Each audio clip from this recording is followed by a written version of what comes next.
Waheguru Ji Ka Khalsa, Waheguru Ji Ki Fateh. Welcome back, everyone. We are looking at the 33rd verse today, and the previous verses have talked about the qualities that we need to walk on the path of realization. And the last verse concluded that the greatest quality is the desire to chant Naam, to recite Naam continuously as though we had countless of tongues. And we were told that this is the path by which we can become one. And the last verse ended with Nanak Nadari Paya. Guru Nanak Dev Ji says that even this Naam is obtained by grace, by Nadar. And Guruji has mentioned this idea quite a few times, that we need grace. We need some other external control in order to succeed on this path. That progression on this path only happens by grace. And in this next verse, Guruji goes into detail about the reality of this control, this grace, and the reality of our powerlessness in various aspects of life. Guruji starts by saying, Akhan jor, chupa neh jor. The power to speak and to be silent, no power. Akhan jor, the power to speak, chupa neh jor, and to be silent, there is no power. So Guruji starts this verse by talking about akhan, speaking, reciting, and the whole of the last verse was all about Naam, reciting Naam with countless tongues. So Guruji talks about the importance of reciting Naam, but then in this verse, Guruji says that we don't have any control over reciting Naam. Guru is reminding us that this is not in our control. So this paradox needs to be understood. No matter how much we try to recite Naam, no matter how much we hear about the concepts and we listen to the teachings, for some reason it never seems to happen in our life. For some reason, all day, every day, Naam seems to be the last thing on our mind. It doesn't seem to happen in our life. And all the other priorities take over. So we need to understand why this is happening. Why does Naam not happen in our life? Why can we not be silent within our minds? Why can't we be present? And what we find is because our thoughts don't allow this silence. Our thoughts are in control all the time. So we need to look at thoughts a little bit deeper. What are thoughts? Thoughts, we can say, are mini messages that are constantly running around in the brain. And the reason we have this continuous flow of thoughts is because the brain has evolved, the human brain has evolved in such a way that thoughts are the mechanism by which we survive. If you think about the animal kingdom, the human being is neither the biggest, nor the strongest, or the fastest animal. So we need to think about, why is it that the human has thrived? Why are we the dominant species on this planet? And we find that our thoughts throughout the history of human evolution, our thoughts have become more and more sophisticated and have found more ways to keep us alive. Our thoughts have prevented us from falling prey to predators, to external threats. It started by humans first creating tools. Tools to feed, and eventually tools to hunt. And then our shelters became more and more sophisticated. And as society has progressed, our brain and our thoughts are still in this survival mode. So now we're not protecting ourselves from predators, but we're still motivated by survival.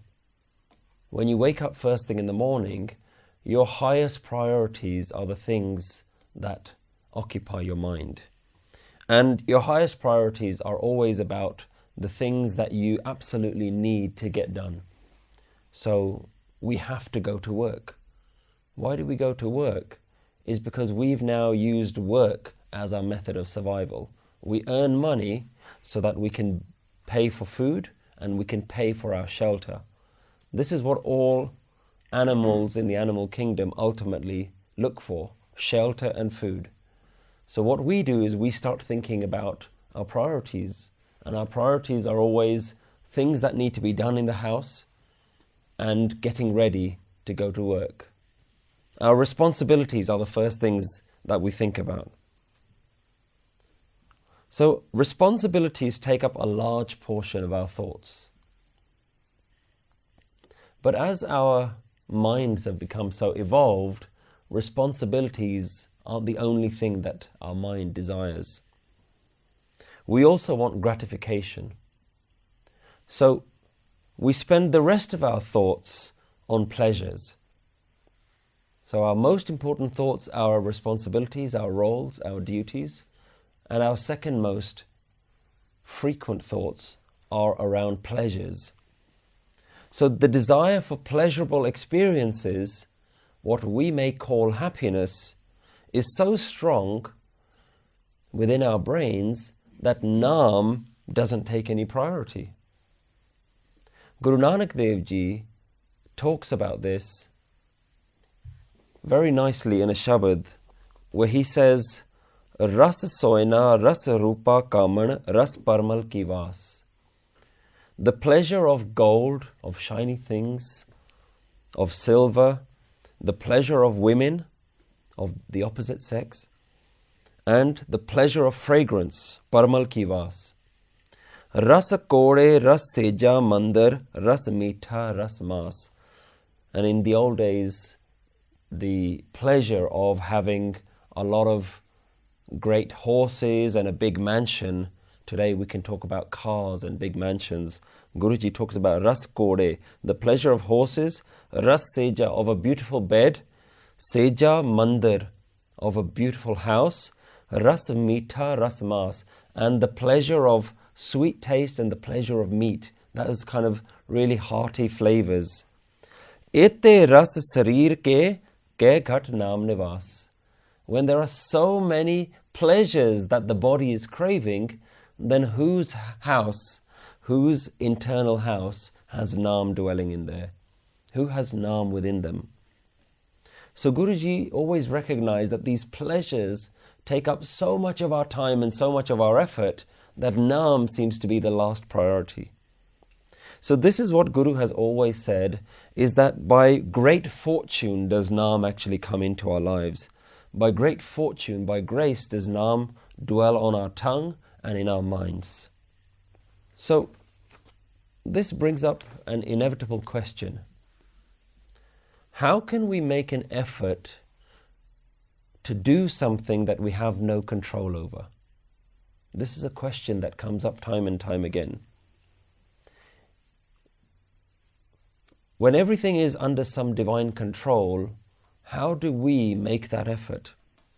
And this question is very valid. It's a really important question. And for those who are on this spiritual path, this question comes up time and time again. But there's a flaw in the question itself. The question is steeped in duality. Essentially, what the question asks is, who is in control? Do I have control? Or is hukam controlling me? Is there some external factor that's controlling me? Do I have choice? Do I make my own choices? Do I have free will?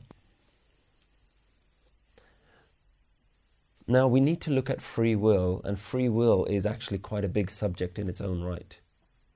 But if we were to summarize this notion of, do we have free will, or is there some external hukum, some external divine controller, then we have to understand that in order to say that I have free will, what we're saying is I am free from anyone else's control. I am independent. I am separate, that I can make my own independent choices. So now we see that the very idea of free will requires duality. It requires me to be free from any other external factor so that I can be free to make my own decision.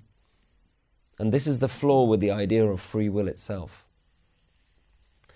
How does Guruji talk about these things? Guruji starts JAPJI Sahib by talking about oneness, and everything is ultimately being controlled by the hukum of oneness, the will of oneness. So, how do we look at free will? All of our actions, all of our thoughts are not ours, nor being controlled by something else. It is all one. It is actually all part of one thing. So oneness is the thing that is doing all of our thoughts and all of our actions. Individually, we are nothing without this oneness. We cannot exist separate from this oneness. And this is the crux of the whole path. We've been talking about this analogy of being on a path, of walking the steps, climbing the ladder. The whole path is ultimately down to one thing. This is where the understanding starts and where it ends. And this is why Guruji keeps coming back to this same one point. When we understand that our very existence emanates out of that oneness and depends on that oneness, then we can see that we are nothing but that one. In the past, we've used the analogies of the wave not being separate from the ocean.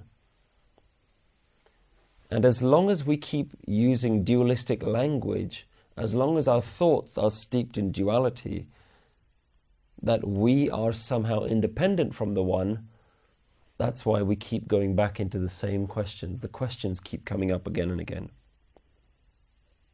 So Guruji says, Akhan jor, chupay neh jor. The power to speak and to be silent, there is no power in that. Reciting Naam is not in our power. Akhan jor neh. The neh there applies to Akhan and to chupay. Guruji has told us time and time again that we must realize and praise the One. Guru has always told us to praise this divine being. But here we have to understand that it's not in our power to praise, nor do we hold the power to remain in meditative silence. Now, this does not mean that we stop praising. That's not what Guru is saying here. Praise is still a vital path of being on this path. In fact, Guruji re-emphasized this point in the last verse, that reciting Naam, this is the way to walk this path. So praise, Naam, Simran is still vitally important. And the reason it's important is because the mind has to learn to disassociate itself from the idea of me. There are thoughts, and then there is identification with the thoughts. When we identify with the thoughts, we create this idea, me. I am the voices in my head. I am this body. In reality, the voices in the head are there. The thoughts are there, the body is there, but this I am is fictitious. This I am is made up. This I am is simply a thought that has identified with the body and has identified with thinking. So Naam Simran is the way to break that chain, to break that connection, to break that identification, to break the thought that I am. I am is not a real thing I am is a thought. It is just another thought. So to break that naam is immensely important. But when praise happens, it is the one praising the one through this body, through this voice that it itself created. Otherwise, if we think that we are doing naam, then what are we using to do this naam? We're using our thoughts, which we didn't create. We may be using our voice, which we didn't create, which exists on this body, which we didn't create, using language that we didn't create, using wisdom that we didn't create. So where has this power come from? Where has this idea come from that you have the control to do something? What is the you left? You didn't have your voice, you didn't have your body, you didn't create the wisdom to do this naam, and you didn't create the language to do this naam. So what is it that you have that you can offer? So this is why Guruji keeps going back to this idea that naam is important. But don't think you are the one doing the naam. And this applies to all spiritual practices. It isn't just limited to naam simran or naam japana. Whether it's singing or to remain in some sort of meditative silence, aakhar jor, chupa nah jor.